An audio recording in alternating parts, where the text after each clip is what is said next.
Hello everyone. आज का जो टॉपिक है वो जीवन के उद्भव की आधुनिक परिकल्पना या जीवन का जैव रासायनिक उद्भव या प्राकृतिकवाद है। ये टॉपिक जैव विकास का ही है। इसमें हम जैव विकास के क्रम में हम आगे पढ़ रहे थे कि ये कैसे कैसे आगे विकसित होता है, तो उसमें आधुनिक परिकल्पना जो थी उसके बारे में आज हम पढ़ेंगे। इस परिकल्पना को जो देने वाले वैज्ञानिक थे वो जैव रासायनिक वैज्ञानिक थे A.L. ओबेरॉन। उन्होंने इस परिकल्पना को दिया था 1924 में। इस परिकल्पना के बारे में हम पढ़ते हैं कि क्या था इस परिकल्पना की। ये रूस के वैज्ञानिक थे जो A.I. ओबेरॉन थे। उन्होंने अपनी परिकल्पना दी थी जीवन के उद्भव की, जो जैव रासायनिक परिकल्पना पे आधारित थी। इसको प्राकृतिकवाद या हम कह सकते हैं भौतिकवाद भी कहते हैं। उन्होंने इसका जो जिक्र किया था वो 1936 में अपनी एक पुस्तक लिखी थी। उस पुस्तक का नाम था ओरिजिन ऑफ लाइफ। इसी पे उन्होंने अपनी ये अवधारणा दी थी। इसमें उन्होंने कहा था कि 1924 में रूस के वैज्ञानिक A.I. ओबेरॉन व इंग्लैंड के वैज्ञानिक J.B.S. हॉल्डेन ने प्रकृतिवादी किया। इसके अनुसार जीवन का प्रारंभ कुछ रासायनिक संयोग से हुआ है, जैसे कि प्रोटीन व RNA। यानी हम किसी भी जीव की बात करें, कोई भी जीव जो है वो शुरुआत से ही प्रोटीन और RNA के बने होंगे।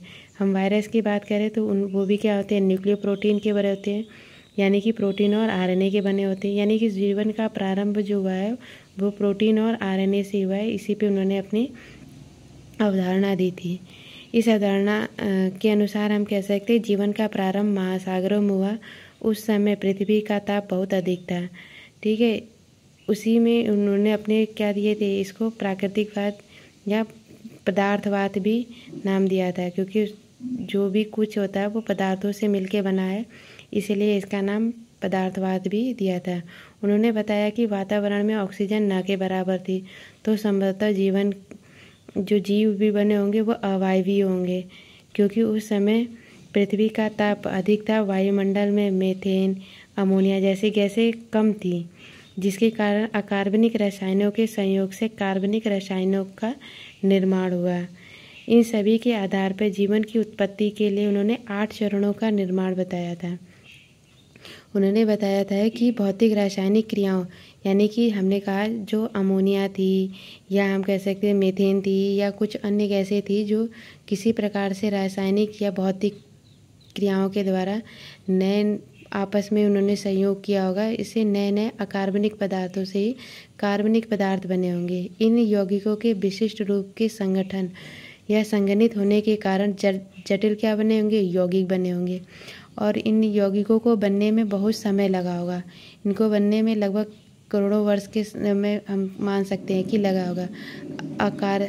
अकार्बनिक या अजैविक अकार्बनिक पदार्थों के समुच्चय से एक ऐसी संरचना का निर्माण हुआ जिसे जीवन के लक्षण विद्यमान थे। ओबेरॉन ने बताया कि इन अजीवी अकार्बनिक पदार्थ थे, इनके बीच में कुछ संगठन हुआ जिसे जीवन के कुछ लक्षण या जिसमें जीवन के कुछ लक्षण विद्यमान थे, इससे इनका प्रारंभ हुआ। इसी के कारण उन्होंने ये सिद्धांत दिया था, इसीलिए इसे ओबेरॉन सिद्धांत भी कहते थे। इस मत के अनुसार हम कह सकते हैं कि पृथ्वी पर जीवन की जो उत्पत्ति हुई थी वो कुल 8 पदों में हुई थी।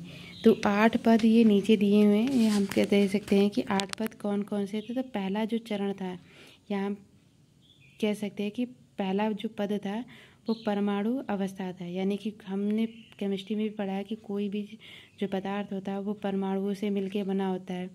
ठीक है, जो दूसरा पद आया उससे अणु बने, अणु अवस्था आई।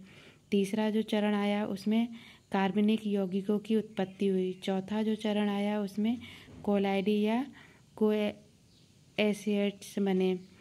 पांचवा जो चरण आया जो स्व उत्प्रेरण तंत्र या जीन बने होंगे या वायरस बने होंगे।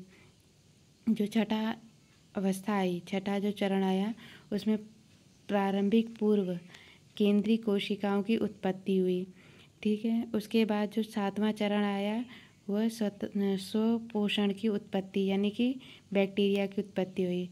छठे चरण में ही हमने पढ़ लिया था कि प्रोकैरियोटिक की उत्पत्ति हो गई थी। उससे अगर हम आगे पढ़ें 5वें चरण में तो वायरस को ही सजीव और निर्जीव की बीच की कड़ी भी माना जाता है। तो 5वें चरण से ही कहीं ना कहीं हम कह सकते हैं कि कुछ जीवों की उत्पत्ति के लक्षण प्रदर्शित होने थे, क्योंकि वायरस क्या होता है, वातावरण में जब उपस्थित होता है तो वो निर्जीव होता है, जब वो किसी जीवित कोशिका के अंदर प्रवेश करता है तो वो सजीव हो जाता है, यानी कि जीवों की उत्पत्ति का प्रारंभ हुआ था। तो छठे जो चरण थे उसमें क्या हुए थे, प्रारंभिक पूर्व केंद्रिक कोशिकाओं की उत्पत्ति, यानी बैक्टीरिया से कुछ ऐसी आद्य बैक्टीरिया होती हैं जिन्हें बिना ऑक्सीजन की उपस्थिति में भी जीवित रह सकती हैं, तो उनकी उत्पत्ति होने लगी थी। 7वें चरण में हमने पढ़ा कि जो स्वपोषी की उत्पत्ति, यानी कि कहीं ना कहीं बैक्टीरिया उत्पत्ति हो गई थी। और 8वें चरण की बात करें तो उसमें सुकेंद्रीय कोशिकाओं की उत्पत्ति अथवा प्रोटेस्टा की उत्पत्ति को बताया गया है।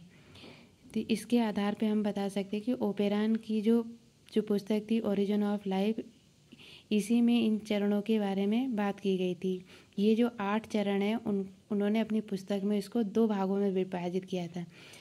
जो पहला जो भाग था वो रासायनिक विकास या इसे कीमोजेनी के नाम से भी जाना जाता है, जिसमें प्रथम चरण, द्वितीय चरण, तृतीय चरण और चतुर्थ चरण का संलग्न माना जाता है, यानी कि 4 चरण जो थे वो ऊपर के पहले वाले भाग में आते हैं, जिसे रासायनिक विकास कहा जाता है। दूसरा आता था जैव विकास या बायोजेनी का में था 5वां चरण, 6वां चरण और 7वां और 8वां चरण था।